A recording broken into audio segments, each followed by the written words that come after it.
So complex fractions or complex rational expressions are when you have fractions within fractions.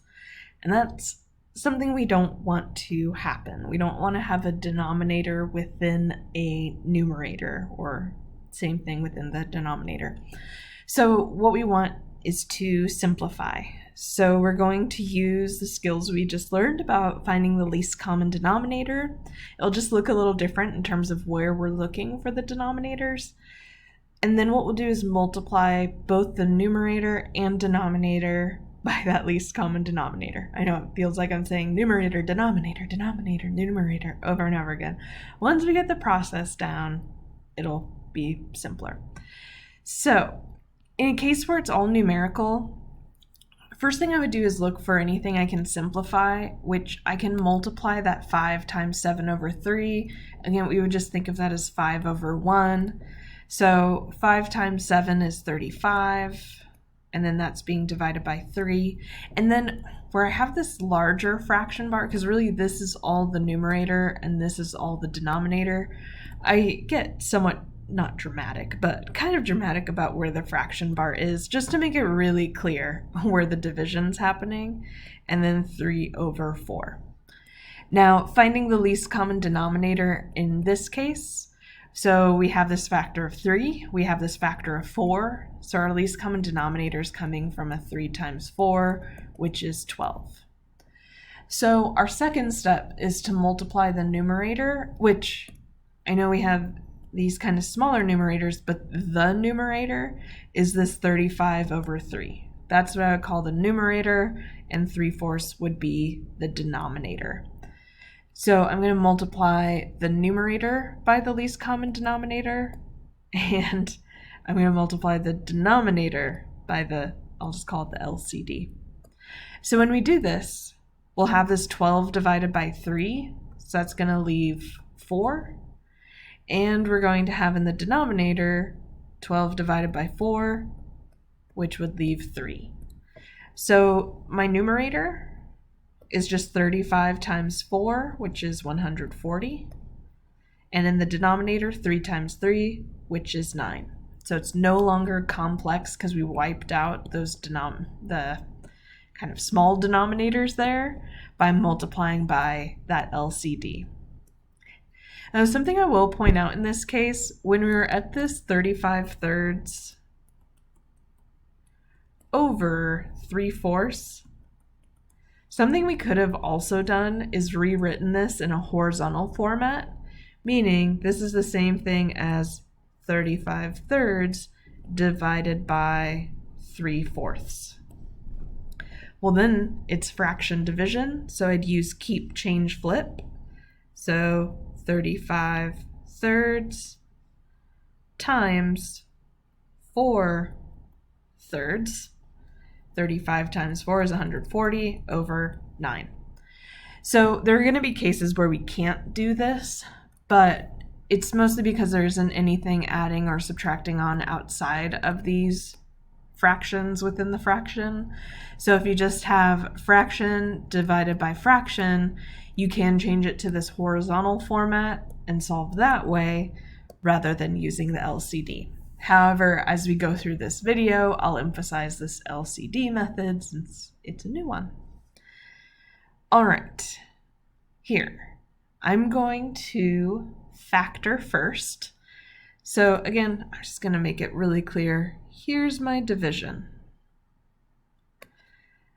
So I have this x squared minus 25 over 5x plus 10, and then 4x plus 20 over 3x plus 6. So I'm going to factor. So I'm going to have my big division. In the numerator up here, x squared minus 25 is an x plus 5 times x minus 5 over 5x plus 10, which has a common factor of 5, and an x plus 2. In the denominator, we have a common factor of 4, which would be an x plus 5, over 3x plus 6, which has a common factor of 3, which will leave an x plus 2. Now, I'll show you the horizontal format, but let's go through the least common denominator method first. So LCD. What I'm focusing on when making the LCD is this denominator and this denominator. So I have a factor of 3 and 5, so I'd go 3 times 5, and then there's the common factor of x plus 2, and this one has an exponent of 1, this one does as well, so we just list x plus 2 once. So our LCD is 15 times x plus 2. So what we're going to do is multiply the numerator by that value, so 15 times x plus 2, and we're going to multiply the denominator by 15 over x plus 2. By the way, this is the same thing we did with multiplying by a unit fraction. It's like we could write that division bar there, and it's exactly what we did with adding and subtracting with unlike denominators. So we're not doing anything completely different here, just a little bit. All right, in the numerator, so 15 divided by 5 is going to leave a 3, and then those x plus 2 values will cancel out. So in the numerator, we have a 3 left over and an x plus 5 times x minus 5. In the denominator, 15 divided by 3 will leave a 5, and then those x plus 2's will cancel out, so we'll have 4 times 5, which is 20, times x plus 5. All right, so now it's no longer a complex expression. 3 divided by 20, there's nothing to reduce there, but we do have this x plus 5 values that can cancel out. So we're going to have 3 times x minus 5 over 20.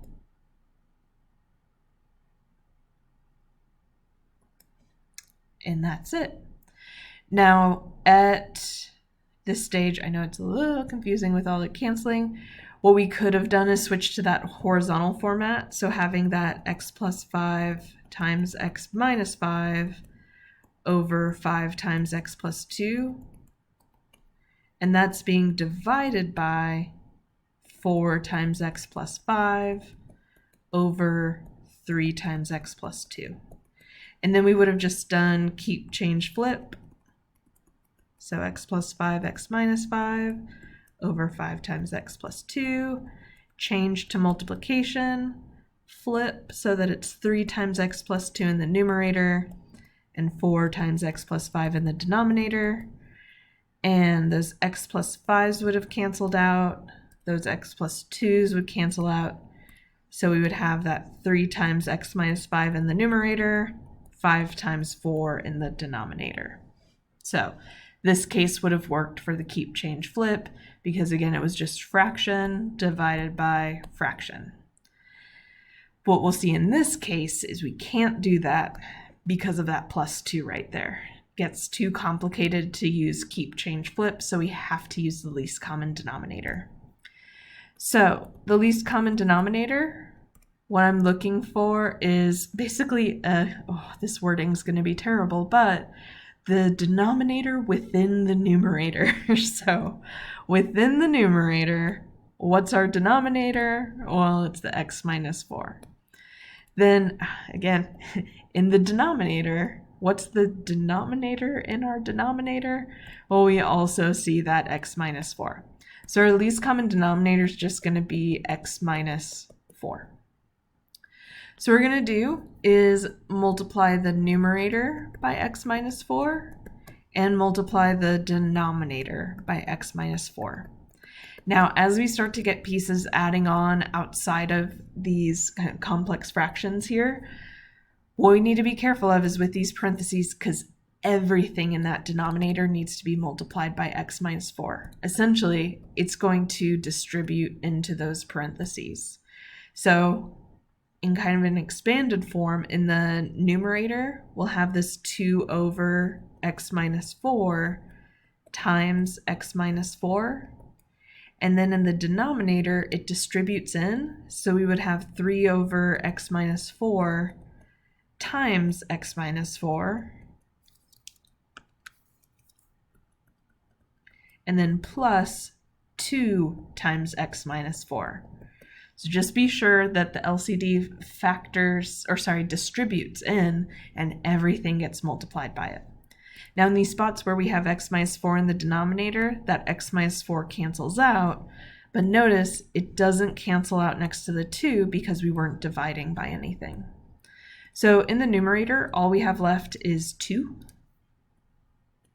In the denominator, we have a 3, and then we can distribute that positive 2 in. So we'll have a positive 2x minus 8.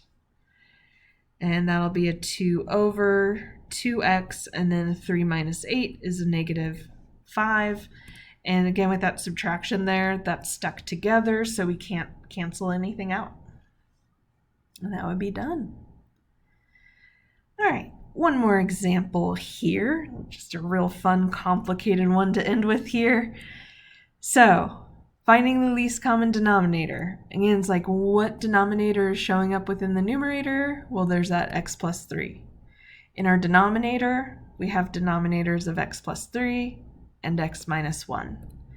So making the least common denominator, in fact, I'll do this off to the side over here. We have a factor of x plus 3. We have a factor of x minus 1. So we're going to multiply the numerator by those numbers or expressions. And we're going to multiply the denominator by those expressions. So in the numerator, that x plus 3 will cancel out. So what we'll have left over is x plus 2 times x minus 1. In the denominator, we can see, and if you need to write it all out, absolutely do. But what's going to happen with this first expression is those x plus 3's will cancel out. So we'll just have that x minus 1 left over. So we're going to have that 2 and then an x minus 1 left over. And then we'll have subtraction. And then over here for this term, the x minus 1's will cancel. So we'll have the x plus 3 left over. So we'll have that 3 from the numerator and then an x plus 3. Now, I'm going to leave the numerator in factored form just because what I'm going to do is simplify now. And to simplify down here, I need to distribute out, and then I'll see if I can factor anything out. So, in the denominator, we'll have 2x minus 2, and then a negative 3x minus 9. And then combining like terms, let's see, 2x minus 3x is a negative x. Negative 2 minus 9 is a negative 11. So nothing's going to cancel out. Again, it sometimes feels like it should, but it's okay if nothing cancels out. Something we could do, like I mentioned in previous videos, when there's a negative in front of x, we can factor out a negative 1, but you'd be factoring out from every single term in that location. Like we aren't doing it for the numerator, it's just the denominator. So I could also write this as x plus 2 times x minus 1 over, and then if we put the negative symbol out front, that would make for a positive x and a positive 11. So another way of writing it, just kind of moving that negative around so that you could possibly see if you needed it in this form and then could have something cancel, that's a way you could get the negative to move.